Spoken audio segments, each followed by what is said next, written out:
కష్టం. ఏదొస్తే అది రానివ్వండి, దట్స్ ఓకే. దేవుడి దగ్గర వెళ్ళినప్పుడు ఒకటే చెప్పండి, నీకు ఏది మంచిది అనిపిస్తే అది చేయి భగవాన్, ఐఎమ్ ఓకే విత్ ఇట్.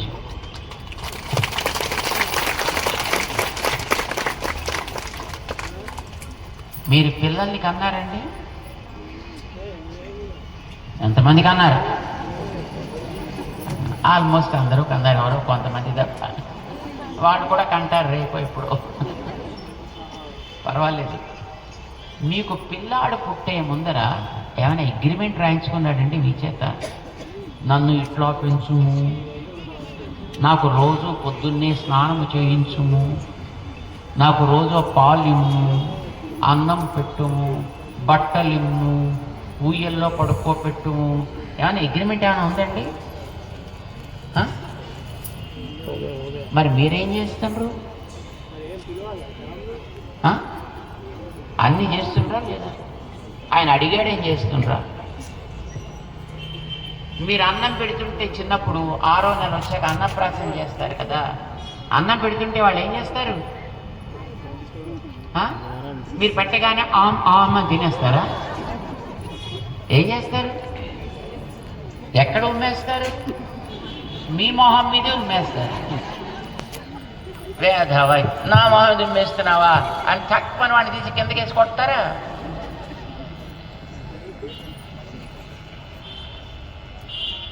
ఏది వాడికి మంచిదో వాడికి తెలియదు, మీకు తెలుసును. అందుకే మీరు వాడికి ఏది మంచిదని అనుకుంటారో వాడికి అది ఇష్టం లేకపోయినా నీళ్లు పోస్తారు.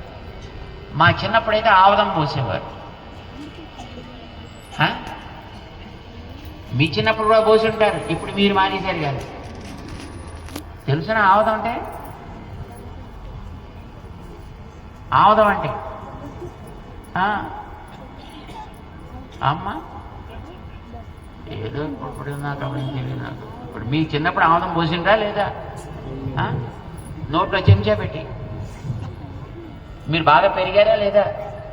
ఆరోగ్యంగా ఉన్నారా లేదా? ఇప్పుడు మీరు పోయడం మానేస్తారా? ఆ హాస్పిటల్స్ బోర్డని తయారయ్యాయి. ఒరిజినల్ ఆవదమే, డూప్లికేట్ ఆవదం అంటలేదు నేను.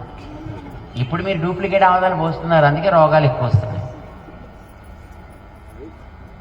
అప్పుడు మీకు ఆమదం పోసి పెంచారు కనుకని మీరు హాయిగా చక్కగా గుమ్మిడి పండులో ఉన్నారు. ఆమదమే తెలియకపోయా కదే చెప్తుంటా. మరి అప్పట్లో మనకి ఇది మంచిది అని మన తల్లిదండ్రులకి తెలుసును కనుక మనం ఇష్టపడ్డా, మనం ఏడ్చినా మనకి దాన్ని చేసి మనం ఈవేళ ఆరోగ్యంగా ఉండేట్టుగా పెంచారు. అంటే మీ తల్లిదండ్రులకి పిల్లల మీద ఉండేపాటి శ్రద్ధ దేవుడికి మన మీద ఉండదా? ఉంటుందా ఉండదా? మీరు అడిగితేనే మీకు ఈ జన్మ ఇచ్చిండా? మీరు అడిగారా? మీరు దేవుడిని మొట్టమొదటి ఇక్కడ రావడానికి ముందరా నన్ను ఫలానా కుటుంబంలో పుట్టించుము, ఫలానా ఫ్యామిలీలో పుట్టించుము, నన్ను మగవాడిగా పుట్టించుము, లేకపోతే నన్ను స్త్రీగా పుట్టించుము అప్లికేషన్ పెట్టుకున్నా వచ్చారు మీరు ఎవరైనా? నో. వాడికి తెలుసును మనకి ఏది ఇవ్వాలో, ఎప్పుడు ఇవ్వాలో, ఎంత ఇవ్వాలో, ఎలా ఇవ్వాలో. నమ్మండి. మీరు అడిగారా నాకు ముక్కుకి 2 కన్నములు పెట్టుము, నోటికి పెద్ద గొట్టం పెట్టుము, నేను తినవలెను రోజును త్రాగవలెను రోజును అడిగారా మీరు? ఏమంటే పెట్టాడండి మీకు మంచి గొట్టాలు పెట్టాడా లేదా? మంచి ముక్కులు, మంచి నోరు, ఎంత తిన్నా ఇంకా లోపలికి ఇంకా తినాలనిపించే నాలుక, ఇవన్నీ పెట్టిండా లేదా? ఇవన్నీ మీరు అడిగితేనా ఇచ్చాడైనా? God knows. కొందరు తక్కువ ఎండ ఇస్తాడా? He is always open. దాంట్లో ఓపిక ఉన్నవాడు చక్కగా సోలార్ ప్యానల్స్ పెట్టి కరెంటు తెచ్చుకుంటాడు, బాగా వాడుకుంటాడు. మరికొంతమంది శుభ్రంగా బట్టలు ఆరేసుకుని ఈ బట్టల్ని ఎండబెడితే చాలయ్యా అంటే పాపం అది కూడా చేస్తాడండి. మీరు ఏది కావాలంటే అది ఆయన చేస్తాడు. ఆయన దగ్గర శక్తికి లోపం లేదు, అండ్ ఆయన ఎవరికి కండిషన్స్ పెట్టలేదు. నేను ఈ భాష జై శ్రీమన్నారాయణ, జై శ్రీమన్. భక్తులు కొద్దిసేపు కూర్చోండి, కొద్ది భక్తులందరూ కూర్చోండి, కొద్దిసేపు కూర్చోండి, భక్తులందరూ కూర్చోండి, భక్తులందరూ కూర్చోండి. జై శ్రీమన్నారాయణ. ఆలయ నిర్మాణంలో ప్రధాన భూమిక వహించినటువంటి శ్రీమాన్ శ్రీధర్ రెడ్డి గారిని స్వామి మంగళాశాసనాలు తీసుకోవాల్సిందిగా ఆహ్వానిస్తున్నా. శ్రీమాన్ వీరన్న గారు, శ్రీమాన్ చంద్రమౌళి గుప్తా గారు,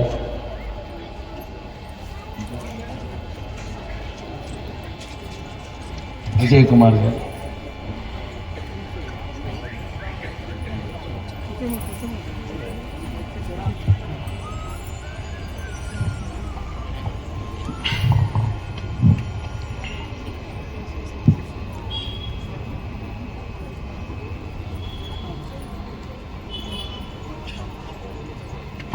శ్రీమాన్ చంద్రమౌళి గుప్తా గారిని మంగళాశాసనాలు తీసుకోవాల్సింది ఆహ్వానిస్తున్నాం.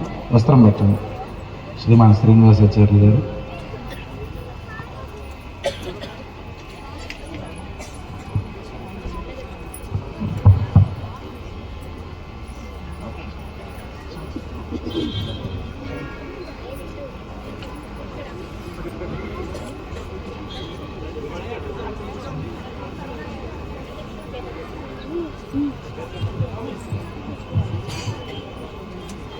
జై శ్రీమన్నారాయణ. ఒక 5 నిమిషాలు ఎక్కడి వాళ్ళు అక్కడే కూర్చొని ఉందాం. దీని తర్వాత మనం క్షీరాదివాసం జలాదివాస కార్యక్రమాల్ని జరుపుకుంటాం.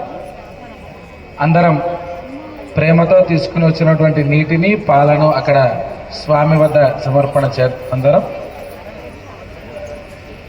జై శ్రీమన్నారాయణ.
శ్రీమన్నారాయణ.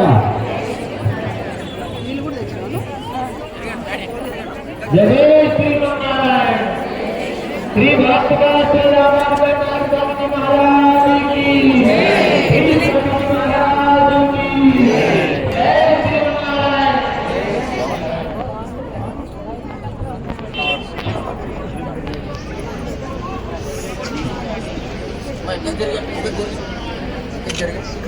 జై శ్రీమన్నారాయణ. జై శ్రీమన్నారాయణ. జై శ్రీమన్నారాయణ.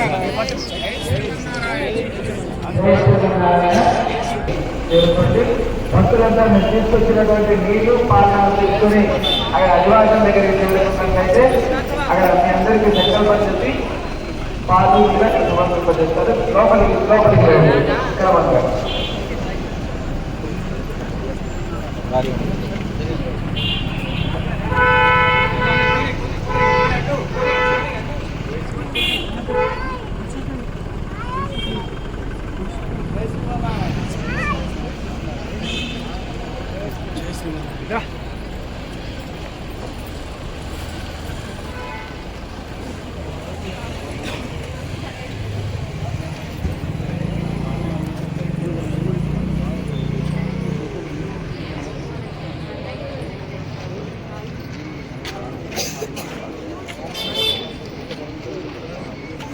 జై శ్రీమన్నారాయణ. భక్తులందరికీ చిన్న మనవి దయచేసి వినగలుగుతారని మేము కోరుకుంటున్నాము. ఏంటంటే మన శివాలయంకు ఇవన్నీ ఇంటికి వెళ్ళి కూడా